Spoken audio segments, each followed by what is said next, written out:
আসসালামু আলাইকুম গাইস, কি অবস্থা সবার? আশা করি সবাই ভালো আছেন। তো আজকে আসলে একটা ফ্যাক্ট নিয়ে কথা বলবো। সো ওই ফ্যাক্টটা হচ্ছে এমন একটা ফ্যাক্ট যেটা আসলে দেশের মানুষের আমার মনে করি যে খুবই জানার দরকার আর কি। তো এটা নিয়ে আমি আসলে ওপেনলি মিডিয়াতে কোনো সময় কাউকে কথা বলতে দেখি নাই। তো আজকে আমি এটা নিয়ে কথা বলবো চিন্তা করতেছি। সেটা হচ্ছে বাংলাদেশ থেকে যে আমাদের মুরব্বীরা আসে, আমাদের শ্রদ্ধেয় মানে মুরব্বী চাচা চাচি অনেকে আসে যে তাদের বয়স হচ্ছে 50-60-এর ওপরে বা 70 মতন প্রায়। তো এটা আমি শেয়ার করতেছি এই কারণে, শুধুমাত্র কিছুমাত্র ইগোয়েস্টিক মানুষদেরকে হচ্ছে টার্গেট করে, যে কিছু কিছু মুরব্বী আছে বা মানুষজন আছে, তারা হচ্ছে দেশে গিয়ে আপনার হচ্ছে এমন একটা পার্ট নেবে, oh I am American, you know what, I have something else in my mind, you know, I'm boom boom jakalaka la la la la something like that. So whatever, তাদের এই যে পার্টটা নেয়ার বা তাদের এত প্রাউড, এত গর্ব ফিল করার, অথবা হচ্ছে মানে কি বলে এত ইগোইস্টিক হওয়ার কারণটা আমি আজকে আপনাদেরকে বলবো যে এর পিছনে কালো সত্যটা কি। যে দেশে গিয়ে টাকা পয়সা খরচ করে, আরে মনে হয় কত টাকা, আল্লাহ রে, মানে দুনিয়া কামাই করে এখানে আইসা সবাই ট্রিট দেয়া মানে শুরু করা, তার উপরে ডলার, রাইট, সে ওরা খুব ভালো আছে, খুব মানে এভরিথিং ইজ গুড, ঠিক আছে। তো অহংকার নিয়ে কথা বলে অনেক মানুষজন, সবাই এক না, হাতের 5টা আঙ্গুল এক না, তবে যারা এরকম তাদেরকে আমি ইন্ডিকেট করতেছি, প্রথমেই মেনশন করতেছি। So don't get me wrong. So আমি বেশি কথা বাড়াবো না, আমি লং স্টোরি শর্টে শেষ করে দিব। সো এটার কালো সত্যটা হচ্ছে হোম কেয়ার, ঠিক আছে। তো হোম কেয়ার আছে, সোশ্যাল বেনিফিট আছে। তো হোম কেয়ারটা আসলে কি, আর হোম কেয়ারটা কীভাবে কাজ করে, আর এই হোম কেয়ারকে মানুষ কীভাবে ফ্রড হিসেবে মানে বিজনেস করে, এটা নিয়ে।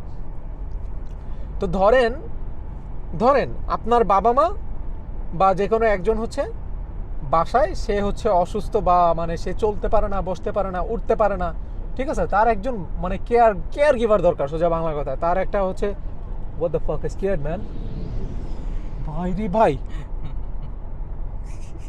তো মনে করছি না না না, আমার হচ্ছে নিচে পড়তেছে, এটা প্লেন ছিল ভাই একদম। তো যাই হোক গাইস, আপনার হচ্ছে মেইন টুইস্টটা হচ্ছে এখানে, তো যাদের হচ্ছে এরকম কেয়ার গিভার দরকার বা সাহায্যের একটা হাত দরকার যেসব মুরব্বীদের, তো আমেরিকান সরকার হচ্ছে এরকম একটা প্রোগ্রাম আছে তাদের জন্য। তো ওখান থেকে আপনার সরকার থেকে একটা অ্যাসিস্ট্যান্স করবে আপনাকে। সো এইখানে বাঙালি যেভাবে আসলে আসে, যেভাবে হচ্ছে ইউজ করে ব্যাপারটা, তো সেটা হচ্ছে আপনার ধরেন যে সে অসুস্থ না, সে এমন কিছু করবে বা মানে সে he pretend to be like he is sick, ঠিক আছে। তার সেটা দরকার নাই, কিন্তু সে সেটা নেয়, ঠিক আছে।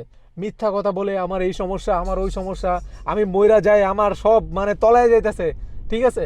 তো সোজা বাংলা কথায় সরকার করে, আমার কথা শুনতে খারাপ লাগতেছে Mahidul, I am so sorry, আমার সরকার করে করে মিথ্যা বলে বলে এই টাকাগুলো এভাবে নিয়ে প্রত্যেক মাসে তারা একটা হচ্ছে বাংলাদেশের টাকা 3 লাখ 4 লাখ, রাইট, 3 লাখ 4 লাখ টাকা।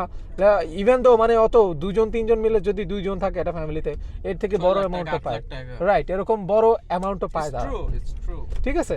এবং এই টাকাগুলো কোত্থেকে আসে এবার আমি আপনাদের বলি, এই টাকাগুলো আসলে কোত্থেকে আসে। এই টাকাগুলো আসে যারা আমেরিকাতে মানে লিগালভাবে যারা আমেরিকান আছে বা বাঙালিও আছে, যারা ট্যাক্স পে করে, প্রত্যেকদিন কাজ করে, ওরা মানে মাথার ঘাম পায়ে ফেলে সরকারকে ট্যাক্স দেয়।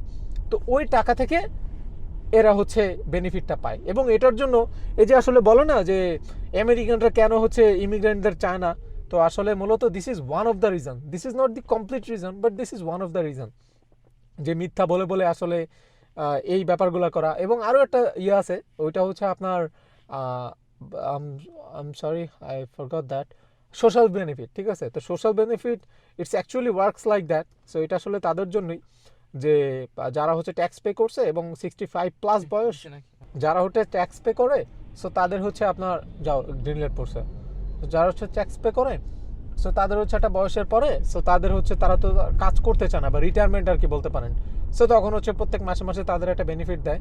সো আমি এটা সম্পর্কে এক্স্যাক্ট জানি না, বাট আমি শুনছি এটা there is something like that.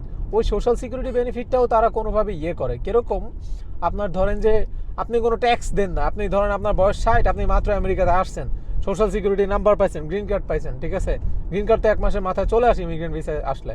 So আপনার ওই সোশ্যাল সিকিউরিটিকে কাজে লাগায় আপনার জিরো ইনকাম দেখায় এই বেনিফিট নিতে থাকেন আর কি। সো যাই হোক, প্রবলেম এখানেও না, প্রবলেম হচ্ছে হোম কেয়ারেও না।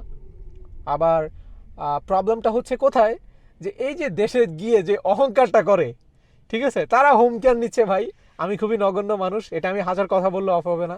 তারা, আমার কোনো প্রবলেম নাই, আপনি হোম কেয়ার নেন, আপনি সোশ্যাল সিকিউরিটি বেনিফিট নেন, আপনি ডে কেয়ার সার্ভিস নেন, কোনো প্রবলেম নাই, ঠিক আছে। প্রবলেমটা হচ্ছে এইখানে যে দেশে গিয়ে মগের মূল্য বুঝায় আমি এই, আমি সেই, ঠিক আছে, আমার অনেক টাকা, আমার মানে অনেক অহংকার, এত বড় বড় টাস টাস কথা। কোনো ফ্যামিলির কোনো ডিসিশন নিতে হলে তারে আসল চেয়ারে বসানো লাগে, ঠিক আছে। Actually it's work like that, ঠিক আছে। So it's not applicable for everyone, so don't get me wrong. So it's for the peoples. আপনি যদি বাংলাদেশে থেকে থাকেন, কখনো যদি আমেরিকা না এসে থাকেন, আপনার এগুলো জানার কথা না। তবে মুরব্বীদের অবস্থা আসলে এটাই, ঠিক আছে। সো গাইজ, এই তো, কিন্তু সবাই নিচ্ছে, আমেরিকান সরকারও দিচ্ছে। সো এই তো, there is nothing wrong with that. রংটা কোথায় আমি আপনাদেরকে বললাম কমপ্লিটলি গাইজ। সো এই তো, এটাই হচ্ছে আসল স্টোরি। এবং তাদের অহংকারের মানে যে টাকার যে অহংকার, সো এই অহংকারের আসল সোর্সটা হচ্ছে এইটাই, ঠিক আছে। এইসব প্রোগ্রামগুলো না থাকলে মানে আল্লাহ মাবুদ ভালো জানে না খেয়ে মরতো এরা। সো গাইজ, যাই হোক, বাস্তবতা এটাই গাইজ। সো এই তো, ভালো থাকবেন সবাই। আস্তে আস্তে আরও অনেক কিছু শেয়ার করবো আপনাদের সাথে।